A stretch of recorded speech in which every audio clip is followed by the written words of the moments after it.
Do do do do do do do do do. Join in if you like, Mark. No. I did feel I was doing a bit of a Mike Flowers Pops version of the Severance theme tune as well. Mike Flowers craps, maybe. Anyway, let's talk about Severance. Wanted to say first of all, hi, I'm Elaine. I'm Mark. We're a married couple from the northeast of England. I feel like we're on some sort of blind date or something like that. If we were on blind date, then we wouldn't be introducing each other unless we were coming back to meet Scylla after a date. But yeah. And I wouldn't normally introduce us, but with this podcast that we're doing a review of the first series of Severance. Series or season? I don't know. Let's go for series. First series of Severance, and then we're going to do more episodes about Severance as well going forward. So I feel like if people are new here, if you're here for the Severance chat, they might want to know who we are. So yeah, we got married in 2018. You're looking at me like, are you going to go through the timeline? I'm just going to sit back and put my feet up. So yeah, married in 2018, and then I am going to go into a little bit of our backstory because we do sometimes refer to sort of major events that have happened very quickly within our marriage, which is why we called the podcast The Honeymoon Period, because it was a bit of an ironic thing of we got married, everything was glorious, and then some things happened to us. Just a bit. So those things that happened is we had a bereavement.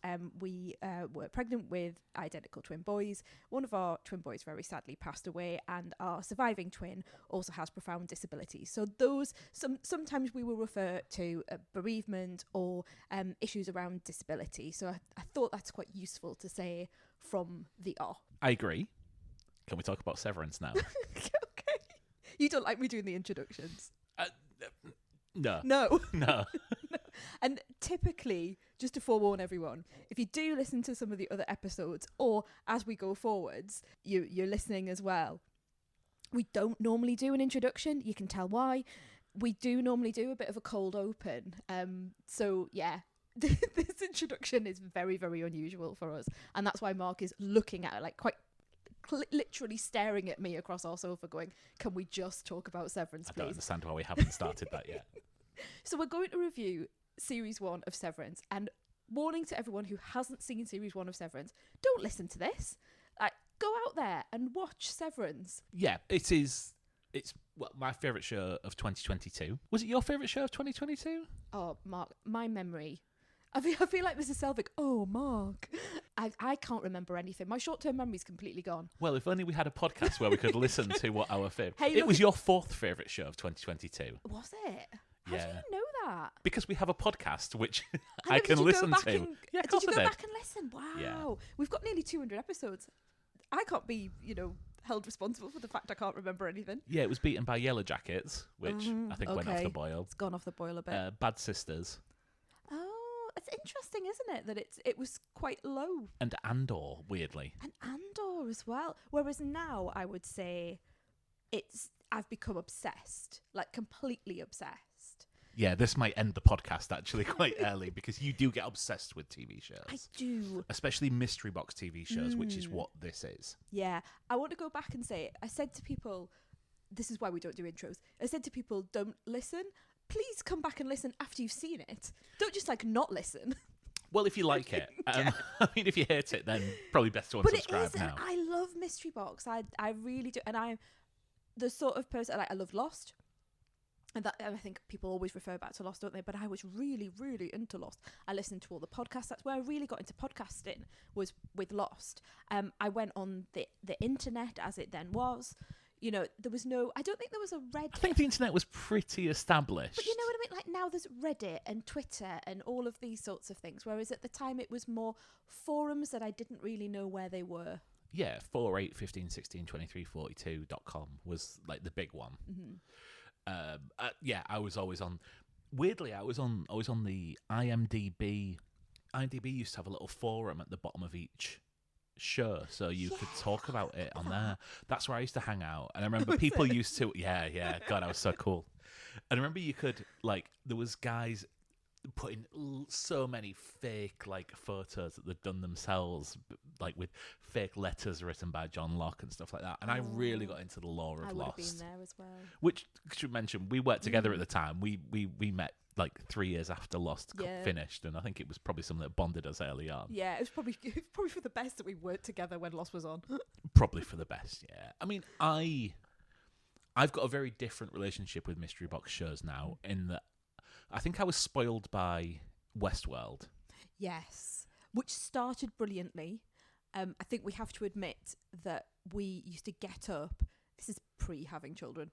We used to get up at like 5 o'clock in the morning. I don't think it was quite that early, I but think yeah. it felt like that. To watch the next episode of Westworld, which would have been released through the night on Yeah. Sky, because we were so into it and clearly had nothing else better to do with our lives. But it went off. It did go off. And I think the big change for me was you were really, really into Westworld. So you used to come home and like, I've heard this brilliant theory. And I think I'm going to point a finger now. I think that spoiled a lot of things for me, because you had been on every blog, every podcast. Yes, I was on Vanity Fair every 5 minutes because they were always going on about it. Yeah, and I think that did. So I used to listen to I used to be able to listen to loads of podcasts around a TV show. I've kind of shied away from that now, like episode by episode podcasts, because I just like to go along at the pace the TV show wants me to. I think that's fair enough. Yeah, so I won't be listening to any podcasts on this. I'll be going in to quote a different TV show, Unsullied, on this series. I take it you're just going to be... No, you know what? For this one, I think I have listened to recap podcasts for Series 1. Yeah. And particularly a big shout out to Bald Move. Yes. Bald Move have done a recap podcast, which I think is very clever, which is where they're watching the episode and they're talking about the episode as if they don't know anything. But at the end of the episode, they say, look, this is the section for people who have seen the whole series, and this is where we're going to talk about what has actually happened. So it's beneficial for people who are coming to it first of all, but also there's that section at the back where people like me can really get into the lore. But what I haven't done is I haven't listened to or watched their preview for series 2 because I don't want to know. I have not read any of the reviews for series 2. There's TV podcasts that I subscribe to. For example, I subscribe to the Pilot TV Plus podcast, and I know they've already done a Severance review. I haven't listened to that episode, so I've been much more circumspect with this because I think I have also been burned by my tendency to get quite obsessive around these shows, and I want to enjoy watching it with you, but also not spoil it as a thing that we do together, if that makes sense. Yeah, I think you can go into absolute whirlwinds on Reddit, and like a show which a similar kind of hype around it, Mr. Robot, when that came out. A lot of podcasts I listened to, because that was kind of the closing point for me, where that was the full stop. That was probably the last podcast I listened to on like a mystery box show, like avidly every week. And a lot of podcasts got into this theory on Reddit that it was all to do with time travel, and they were seeing things and it was indicating towards time travel. Never happened, or not to any serious extent. And then people were just kind of like, oh, well, where was it? It was never there. Everyone else just jumped on it. It was... So yeah, I think I'm going to go into this absolutely cold.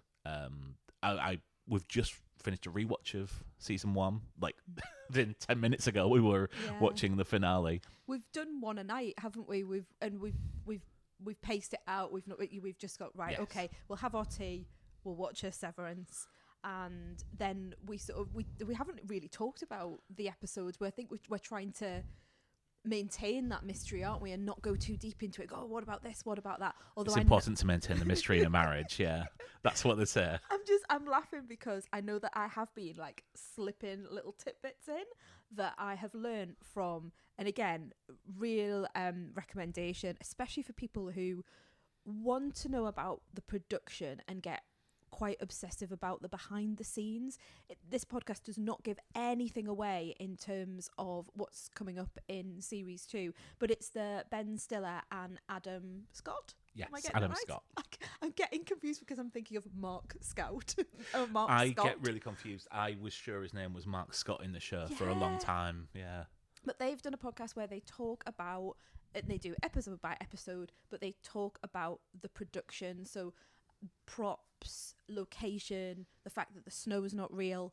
The recent episode that I've listened to had John Turturro on talking about his character, where he built his character from. So if you're really into that sort of how do actors act, and how are locations selected, and what did Ben Stiller want to do when he was directing the show, and like the genesis of the show as well, and the fact that, and I was reminded of this, that it was one of the first shows that came out of Apple, and Stiller says on that podcast, like, we did not know this platform, we didn't know if this would why are we putting this show with this thing that could just land on its face?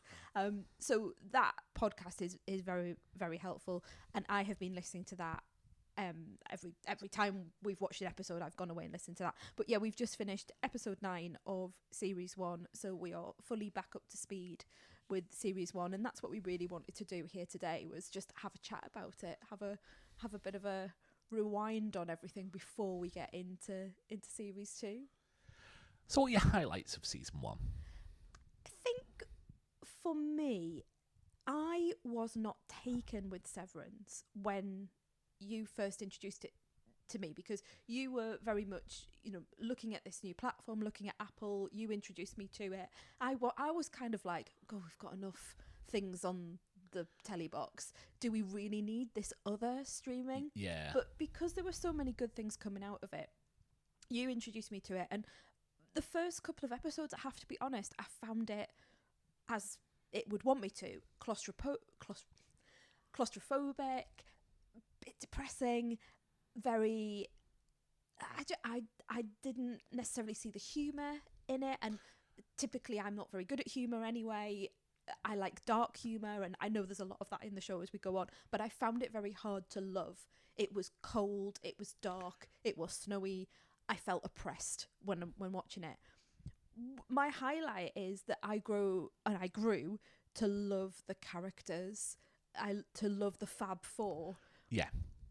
In the severed four, but as far as we see the outies, people that I did not really care for to begin with, that actually I found quite abrasive or annoying, or I just wanted them to act in another way, I have come to love those characters and to feel a really strong sense of connection with them, and also to understand.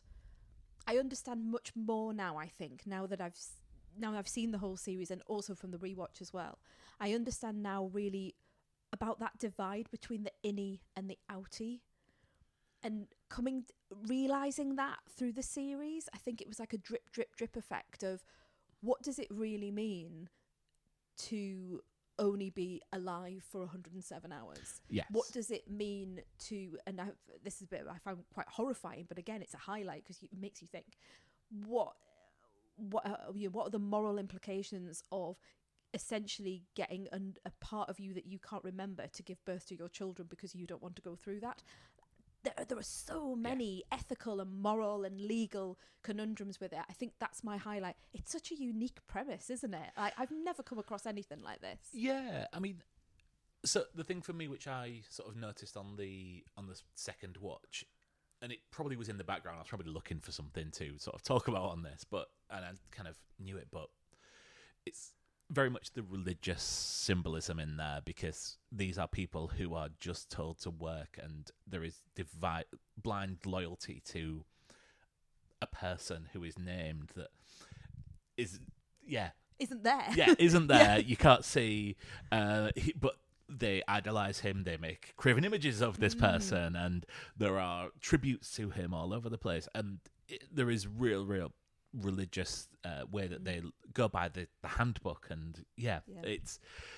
I mean, obviously the main four. Let's talk about Britt Lauer, because playing Helly has come out of nowhere to play this. I'd not seen her in anything else. I think she's probably kind of second or third billing. She's probably the best friend in a couple of like TV shows. Okay. But what a performance all the way through to like the final episode, which is obviously really the Helly show more than anything else. she's really made a name for herself through this, and I really, really hope to see her in other things as well as this, because I think she can come through. The other person who has absolutely stood out for me is Trammell Tillman, who plays Milchick. Yeah. Kind of the operations manager, I guess you would list him at. Got this menacing presence, Totally. but also absolutely owns the screen every time he's on. I'm thinking of the Rebellious Jazz, is it? What's Defiant it called? Defiant Jazz, thank you. Yeah. I mean, that man can move. That man can move and rock a turtleneck. But also be really... Like, when he's behind Dylan, doing, like, his movements from side to side, almost like devil-like, you know... Like, the sort of thing that would really annoy you if your mate at work was doing that behind you when you were really trying to get on with something. You say mate at work. Yeah. You mean husband. Yeah. It's insidious. I think it's got elements of evil in it. Like, it's not like he's having a fun time. There's something really dark about that dancing, and that it's in his eyes. It's like, you know, that here he is dancing and being light, but he's also got them in the break room and he's making them do these things. And also, you know, there's that part where Mark...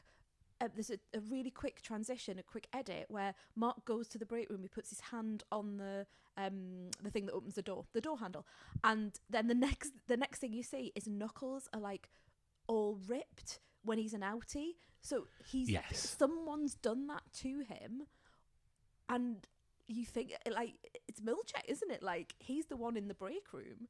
So I think he is fascinating. And I'd love to know more, and I'm probably jumping ahead of myself, but that's kind of one of the questions I've got in my head is, like, who is this man? We get to see Cobell/Selvig. We get to see what she's doing. We know that it's not what the Egans and Lumen want her to be doing. They're all a bit surprised that she's pretending to be a lactation consultant, or some sort of baker, like running a bakery or something. Yeah. But with him, we know nothing about him, and I think that's really, you know, it's left open, isn't it, for us to think, why is he doing this, and who is he outside of work? I have a theory on that, but I think we're going to come back to that later on. Is there anything you've done that doesn't work for you in the show? Because there was one thing for me that really, really doesn't work. And it might be on purpose. Okay. Let me put that. No, I think it did. To begin with, I found the oppression hard as I've come through. Even with the humour, I think this is not answering your question in any way, shape or form, because essentially I'm saying no. But I'm also reminding myself, like, humour is not my thing. It's not my forte. I don't get jokes. I have to get people to explain them to me all the time. I'm autistic, so, you know, things like that sometimes I struggle with. But the humour in this is so dark, and I'm rubbing my hands together because I want to say, like, nasty, but it's not nasty in a mean sort of way. It's just really witty, and so I would have said to you, you know, ages ago, oh, it's meant to be like a comedy. There's meant to be comedic moments in, but even the comedic moments really tickle my brain. What's the thing that you don't like? It's Rickon. Oh, okay. I feel he is... I don't buy him as a human being, for one. I don't buy him as someone who would be with Devon. Okay. I don't buy the Devon-Rickon relationship. I don't buy him... I feel he's in a different show. Can I defend the acting choice? Yeah. I think that the only reason why we go a lot... There was a bit in that last episode where Mark realises that he knows Rickon, and that Rickon is, like, talking to him about this book that's become, like, their religious book, essentially, isn't it? It's become this thing that's made them see the light, and it's given them this whole new sense of purpose, and they've been quoting Rickon's terrible book. I don't think that works if Rickon isn't this ludicrous character, because that's where the humour comes, isn't it? That they're worshipping at Rickon, who's coming out with these ridiculous things about what camera means. Do you know what I mean? But I don't buy that Devon, who appears to be, you know, very sensible. A very sensible Irish would be with someone who sits there for half an hour nearly in tears because he's going to give the gift of his book and leave it on the doorstep of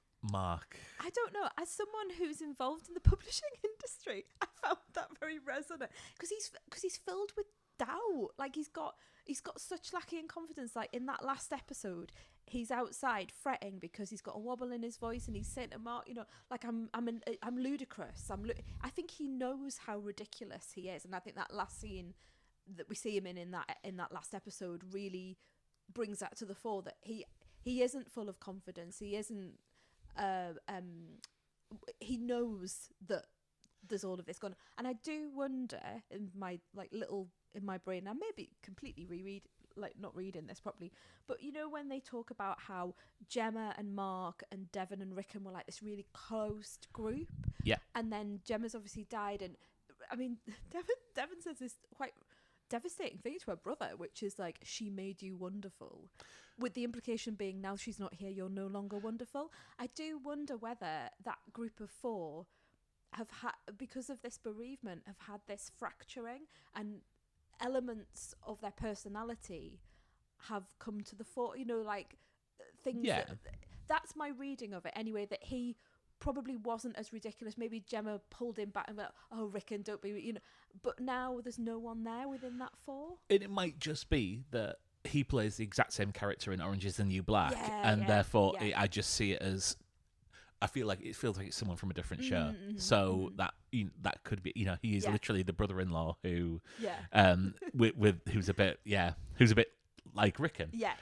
So I do understand. That's where I think struggle. It's a very broad performance. Yes. That typically I would be agreeing with you, but I think I've sort of made up something in my head that covers it. Oh, well, it's good that your headcanon sorts it out for everyone. That is apologism in action. It is. So, have you got any theories on this? So here's my big old no. Here comes the neurodiversity again. Unless I can see it in front of me, I find it really hard to imagine things. So, as you know, Mark, if I haven't been on a road before, even if I have been on a road, even if you've been on a road many times, even if I've been on a road many times, I cannot visualise what's coming next on the road, which was why we ended up in Manchester one time rather than Hull. We didn't end up in Manchester. Well, we ended were up on the going way towards there. Manchester. We went towards Manchester. We Yes. were not meant to be going that way. I just can't visualise. I find it really, really, really difficult to visualise something if it isn't there.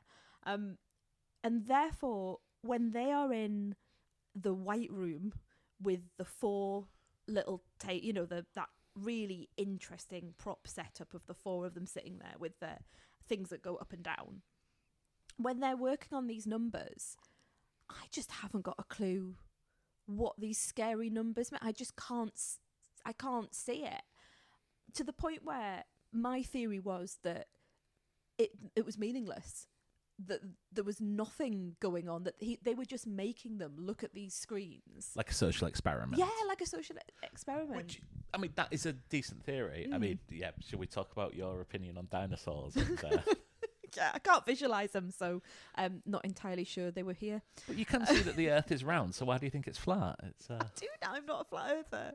You can't put that on the podcast. You're one step away. Thanks, Mark. Thanks. What do you think's going on? And please don't tell me it's anything that's going to harm the goats. No, I'm happy for the show to take me through what is going on, what Lumen is doing, what they are, like what their business is and what they're doing. And I can't see it just being a social experiment, because I think that's too obvious. And it's kind of the lost they were dead all along theory, which is just, I think it would be such a disappointment to it. And I have massive fear about this show. I was just about to say, aren't you worried that whatever they come up with, it's just going to be like, oh, right. Because it's so weird, isn't it?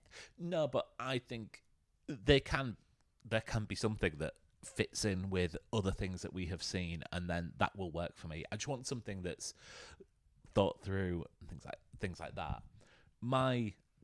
Going back to Lost podcasts, Jay and Jack, if anyone listened to that, there was a crackpot theory every week, and my crackpot theory is there are other states that the severed people are in that they have been in all along, all the way through the show, that we haven't seen. So it might be that they have an outie, they have an innie, but there's also another state where Mark is spending time with Gemma.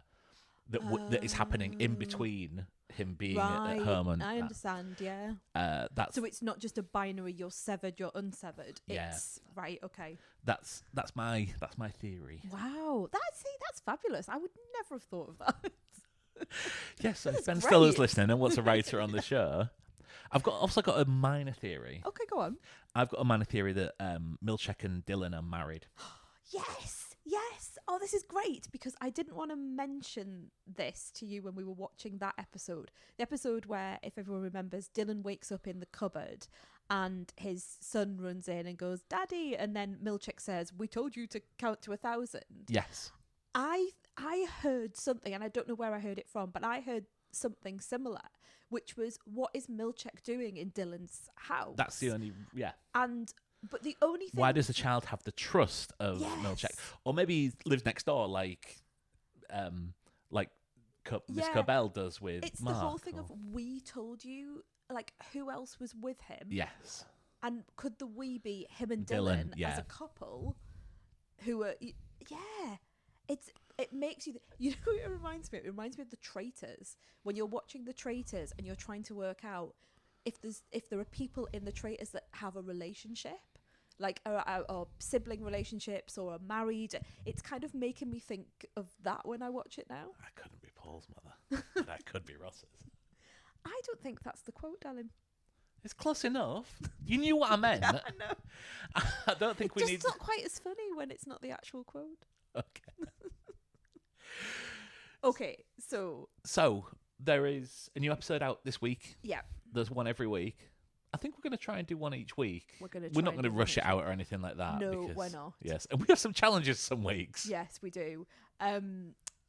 We did this, just peek behind the curtain. We did this a few years ago with the last series of Line of Duty. We did it in the middle of a pandemic with a baby who was very poorly and had probably just come off oxygen at the time. And we had to hide in various parts of the house whilst watching the monitor. And we did it. I mean, why we did this? We would watch what the were we episode. thinking? I have no idea. And we didn't have proper podcasting equipment at that point as well. We used to record in the room which is now our son's bedroom, which is ironically. I know. And it had no proper soundproof or anything like that. It was ridiculous. But we did it directly after the Line of Duty episode had come out. And we did this instant reaction. Good listeners, we shall not be doing that this time around. I just remember one episode where I was just like, we can't do it tonight. We can't do it tonight. And you were like, no, we must. We have to. We must do it. And then what happens after that? Obviously, when you record a podcast, you then have to listen back to it and check that, you haven't said anything completely defamatory, especially when it's like close to midnight and you're just rabbiting on into a microphone. And so I would then have to edit the podcast, do the show notes and get it uploaded before I went to bed. And like I said, it was going past midnight. We have a 5-year-old now, and we will not be doing that. Not going to happen. It's not going to happen. So there will be, we won't be getting it out the same night, but we will be doing our instant reaction, and then getting the podcast out as soon as we can. And as Mark says, there might be a few weeks where some of us are not in the same country, but we are thinking about the possibility of trying to do a transatlantic podcast recording, which didn't, again, just to let you in on another podcasting adventure of ours. A year ago now, 2 years ago. Wow, see, it's gone so quickly. 2 years ago, Mark went to America, and we tried to do we thought we had done a podcast, recorded it through the internet airwaves, and it turned out that I hadn't recorded it at all. No, my side was recorded. Your side was perfect. My side, no could do. So it wasn't even like a really badly sounding podcast you can put out and say, look, we're really sorry, Elaine might sound a bit funny on the thing, but you can kind of get the conversation. No, there was only one conversation and it was all coming from Mark. We should just put out my side of it. I know, just popped it up. So we might try that again. Technology's moved on a lot in the last 2 years. I think we haven't moved on at all. No, we haven't. No, I think the introduction tells you everything you need to know about our podcasting prowess. But anyway, we'll be doing that. Let's leave it there. Yeah. thanks for listening. Thank you very much for listening. If you want to go back, you can go back to our best TV of 2022 and listen to why Elaine thought that Yellow Jackets was miles better than Severance. And you can also find our top 10 TV shows of 2024 and top 10 films of 2024, which are the last 2 episodes to come out, which are always fun ones to listen to and gives you a bit of a flavour of the sort of thing we talk about. And fingers crossed, we'll have an episode out over the weekend. Yay! See you next time. Bye.